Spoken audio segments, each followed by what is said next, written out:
Hello everybody, today I'm going to do a pour, what I believe is called a ribbon pour.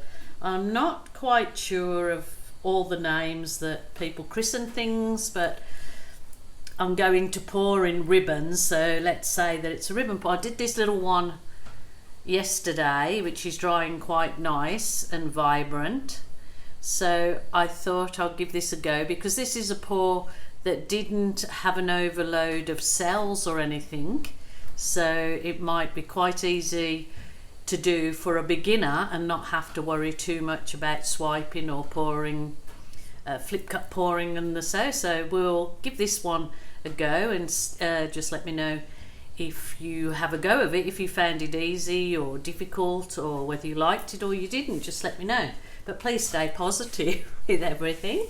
So I'm going to do it on this little canvas here, and I'm going to use up some of the colours. I'll just explain the colours as I go along, because they're what I usually do is just make up a great big batch of colours and work with them all week doing different techniques. So the two batches that I had made up this week were these ones. So some of them were the Mont Studio acrylics, which are available in US and Australia, and I believe you can get them in the UK, but you obviously have to order them over eBay or whatever. And these are global, which are only available in Australia, and I'm slowly going over to continually using the Mont because they're coming out with some great products at the moment. So I'll get into it. I'm going to fill up a measuring jug, $2 measuring jug. On the bottom of my canvas I have these giant push pins which I get from my local office works. I think so most office or stationery places supply them, so that's what they look like. Whenever I see them available, those were $3 for 6, so they're great for putting on the bottom of your canvases to hold them up from the pour. So they're a great little thing to keep, to buy as well for your acrylic art journey. And yeah, always the measuring jugs are good. So what I'm going to do is I'm going to load my paint up into the measuring jug. I don't know how much paint this little canvas will hold, but I'll do a guesstimate and start loading some of these leftover paints that I've got. So to begin with, I'm going to put in navy, which was a custom navy that I made, which I like making my own navy up because you can go darker or lighter, whatever whatever you want to do. But I have got a video on some of my custom colours, so if you go to my main YouTube channel and you look, press on the videos and go down, I'm not sure, I haven't got them numbered, so I'm not exactly sure. Anyway, that was the navy. So I've got this gorgeous turquoise, which is from the turquoise is the Mont, and I love the turquoise from Mont. So I'll load that in there. I do always like pouring down the edge of my containers because it's less likely to go muddy than if you pour over the top. It's just a little tip. It's if you're a beginner and you get in a lot of muddy colours, you just find it'll be less muddy if you do it that way. Now, colour that you probably wouldn't. So okay, that was the turquoise and this was the cerulean blue. Now I'm going to go a bit of burnt umber, which you probably say yuck, but I'm just going to put a bit in there. Okay, we'll go over to this orange because orange and brown look nice together.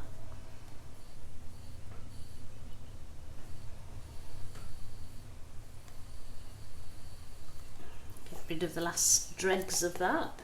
This is probably a good little technique to use up leftover paints as well, but still get quite a nice result from it. I want to add some of this metallic copper in here, so I might just do this with this. I am going to, so this one will mix. My paint pouring medium, what I've added, the medium is what you add to your paint, will be in a little drop down box on the bottom of this video. You'll see a V, press on it or drop down, and it lets you know what I've actually put in as a pouring medium into my paints, and any other important information should be there too. So I go back to the, I think it was the cool blue. So put a little bit of this. This is brilliant red, and this is a fantastic red by Mont, so vibrant, really, really lovely.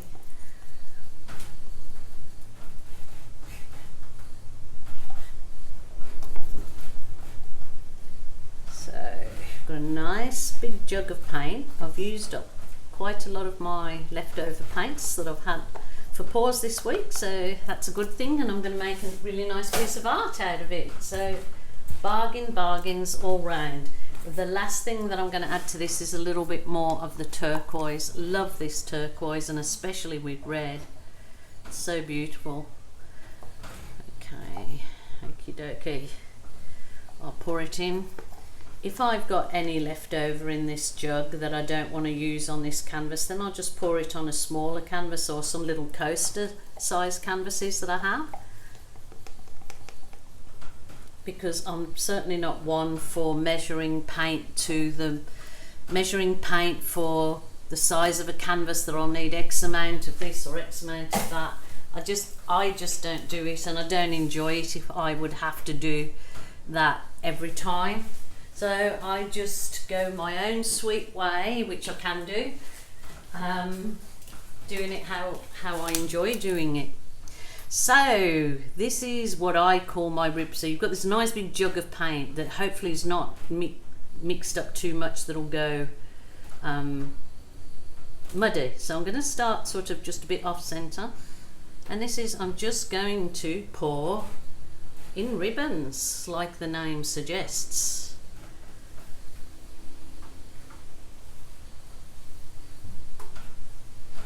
Oops.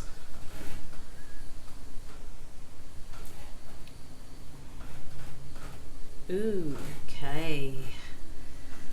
I just want to keep the lines like a ribbon, like, don't want to. So, gosh, I'm quiet for it. It must be the concentration. As my husband says, you could talk with a mouthful of marbles underwater. So I guess that means I talk a lot. Okay, look at that. Lucky. So I'm just gently doing a tilt, because I do want to keep the lines. I don't want to disturb that too much, because this look is for a ribbon look.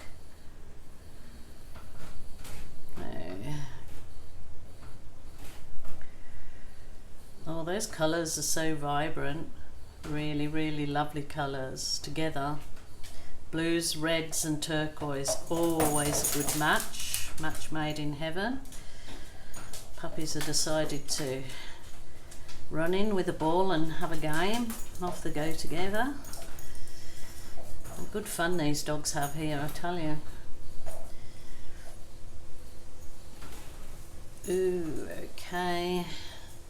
So just keep recentering your paint before you retilt again. Just recenter it, because I do want this to try and keep, like I suggested, the lines so it looks like ribbons. And because this paint was pre-mixed with my pouring medium, the Elmer's glue and water, I've got the recipe down below underneath this video, and I do always add 2 to 3 drops of my Helmar silicone, which you don't need much of for brilliant results with the Helmar. And you can get that. I've got a link to my Australian supplier underneath there, and you can get it in the US for about $2, I believe.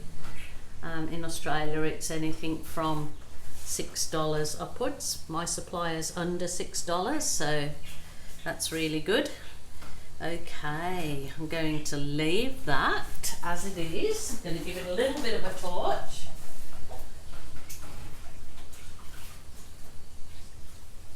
You'll watch it develop before your eyes.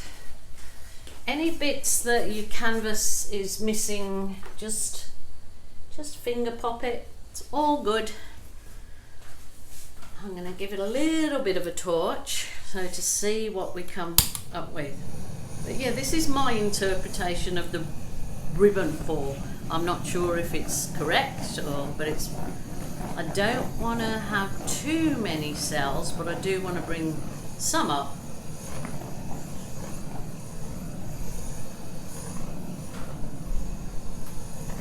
Oh, those colours, so nice. So a bit of heat in there, just bring up some interesting. In fact, that it kind of looks like a Sahara desert look. The cells will just